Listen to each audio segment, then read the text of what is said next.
Assalamualaikum warahmatullahi wabarakatuh. Ketemu lagi dengan saya Bin dalam Kesenian Daerah edisi hari ini 8 Oktober 2020.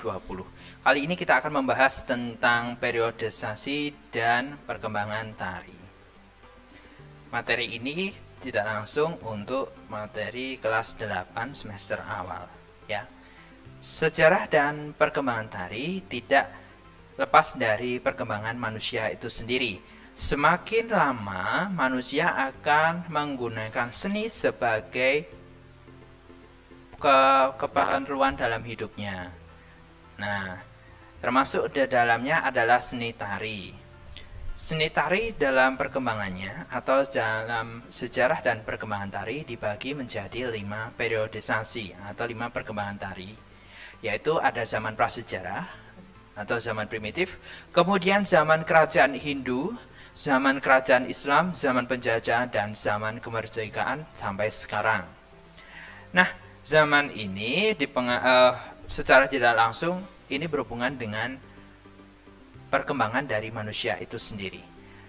Kita akan membahas yang pertama, yaitu zaman prasejarah atau zaman primitif. Cirinya adalah gerakannya sederhana, hanya hentaan kaki dan gerak tangan. Kemudian meniru gerak hewan atau alam sekitar. Iringannya sangat sederhana, hanya tepuk tangan atau sebuah nyanyian. Penyajiannya membutuhkan banyak orang. Komposisi melingkar menghadap ke dalam, kemudian digunakan sebagai tari upacara. Sifatnya apa? Sakral dan magis. Ini berhubungan dengan animisme dan dinamisme. Nah, zaman prasejarah ini kita bisa lihat di Indonesia sendiri masih ada tarian yang berkembang dari zaman prasejarah ini dan bertahan sampai sekarang.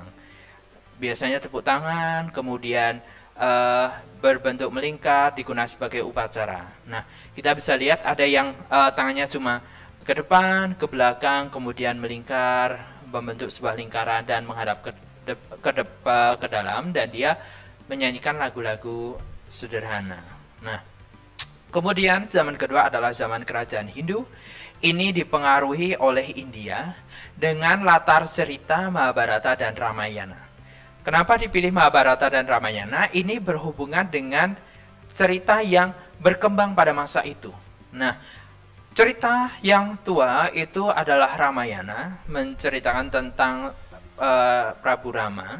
Nah, Prabu Rama yang membebaskan Sinta dari culikan Rahwana.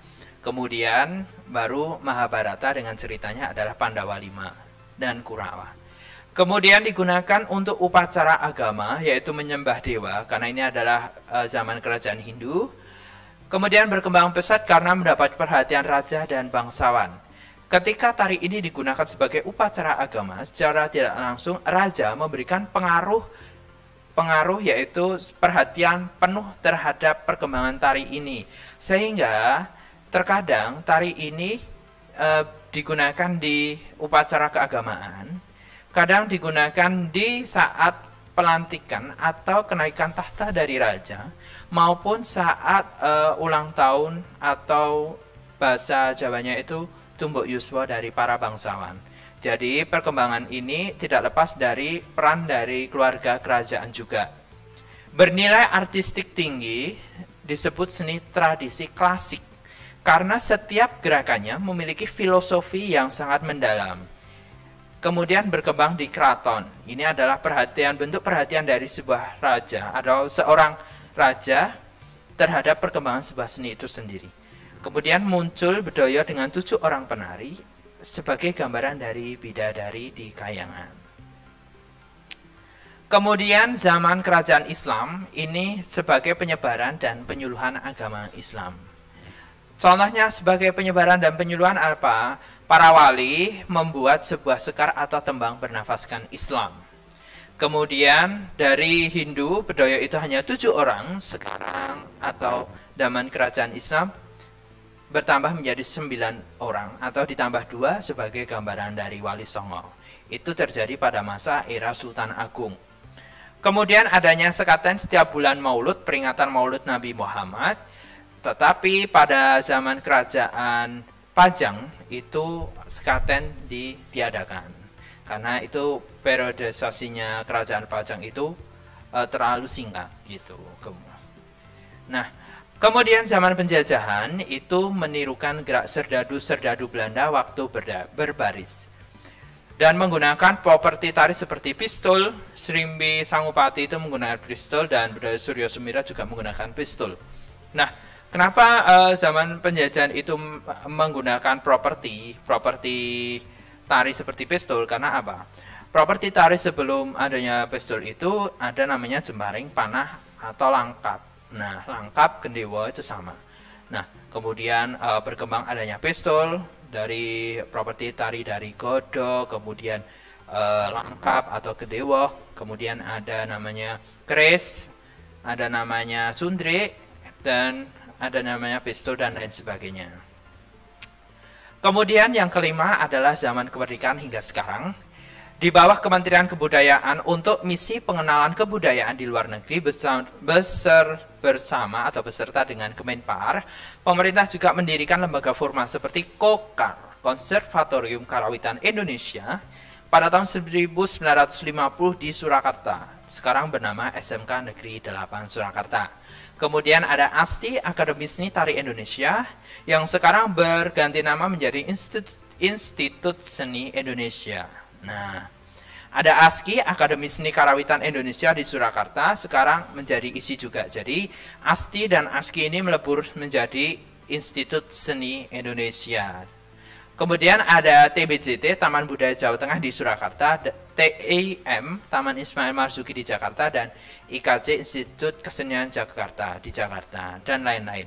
Jadi, secara tidak langsung pemerintah juga memberikan perhatian terhadap perkembangan seni di Indonesia setelah masa sebelum kemerdekaan. Itu masa di mana ada kerajaan-kerajaan yang masih berdiri, kemudian melebur menjadi satu menjadi Republik Indonesia, sehingga pemerintah Indonesia kemudian membentuk sebuah sekolah-sekolah yang digunakan sebagai penjaringan atau sebagai pendidikan seni untuk misi pengenalan kebudayaan di luar negeri beserta dengan Kementerian Pariwisata.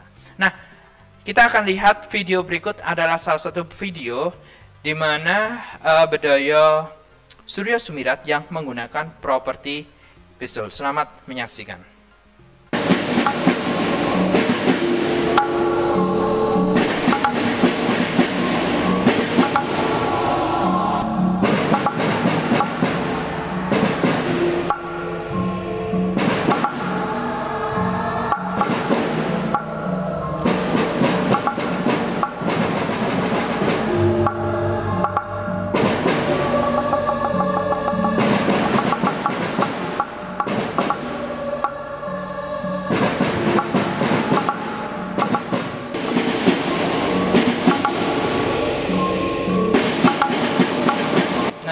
Dalam tarian ini bisa dilihat bahwasanya para penari membawa namanya pistol sebagai properti tari.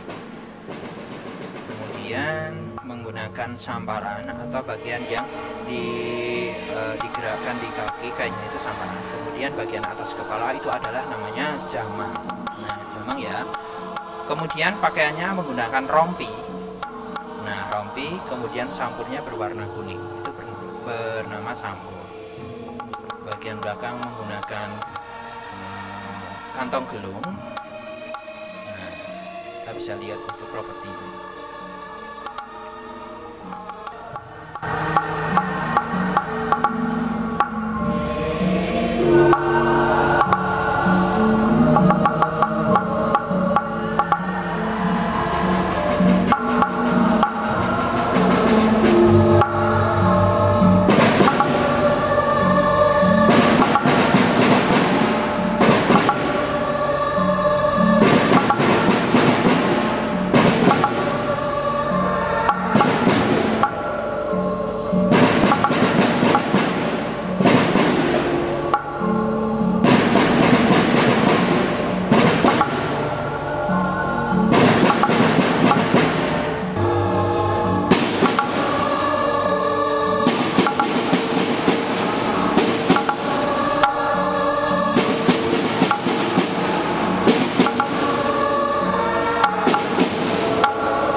Pistolnya ini mulai digerakkan atau digunakan. Kita lihat pergerakannya.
Nah, tadi adalah tari Bedoyo. Nah, Bedoyo Suryo Sumirat bahwasanya menggunakan properti maupun aksesoris tari.